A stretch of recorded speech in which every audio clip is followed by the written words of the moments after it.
News అఖిల భారత కార్మిక సంఘాల సమైక్య ఏఐటియుసి సిద్దిపేట జిల్లా ఉపాధ్యక్షుడు అంద అశోక్ ఎన్నికయ్యారు. సిద్దిపేట జిల్లా కేంద్రంలో జరిగిన ఏఐటియుసి 4వ మహాసభలో నూతన కార్యవర్గాన్ని ఏకగ్రీవంగా ఎన్నుకున్నారు.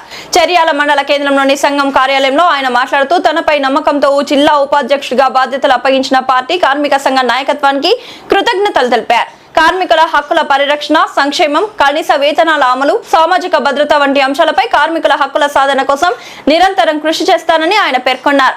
అశోక్ నియామకం పట్ల పలువురు కార్మిక సంఘాల నాయకులు, కార్యకర్తలు హర్షం వ్యక్తం చేస్తూ అభినందనలు తెలిపారు. తమ ఎన్నికకు కృషి చేసిన ఏఐటియుసి రాష్ట్ర ప్రధాన కార్యదర్శి ఎస్ బాలరాజ్, జిల్లా ప్రధాన కార్యదర్శి కిష్టాపురం లక్ష్మణ్, జిల్లా అధ్యక్షులు ఆది రంగారెడ్డి జిల్లా నాయకత్వానికి కృతజ్ఞతలు తెలిపారు.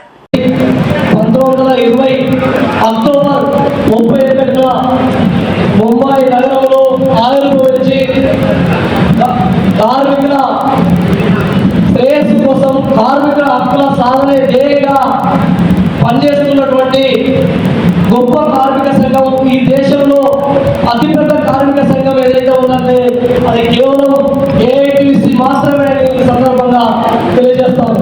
ఆనాడు అమెరికాలోని చికాగో నగరంలో కార్మికులు వెట్టి చాకరీ చేస్తున్నటువంటి క్రమంలో 8 గంటల పనిదినం కావాలని కొట్లాడి కార్మికుల రక్తంతో పుట్టింది ఈ ఎర్ర జెండా ఏఐటియుసి అనే సందర్భంగా గొప్పగా చెప్పుకోవాల్సినటువంటి అవసరం మన ఏఐటియుసికి ఉంది. ఏఐటియుసిలో హమాలీ కార్మికులు, బీడీ కార్మికులు, భవన నిర్మాణ కార్మికులు, ఇతర రంగాలలో పనిచేస్తున్నటువంటి వివిధ రంగాలలో ఐకేపీలు కావచ్చు, పిఎస్సిఎస్లో కావచ్చు, రైస్ మిల్లులలో, ఫ్యాక్టరీలలో పనిచేస్తున్నటువంటి కార్మికుల హక్కుల సాధన కోసం పోరాడి కార్మికుల రక్తంతో పుట్టింది ఈ ఎర్ర జెండా.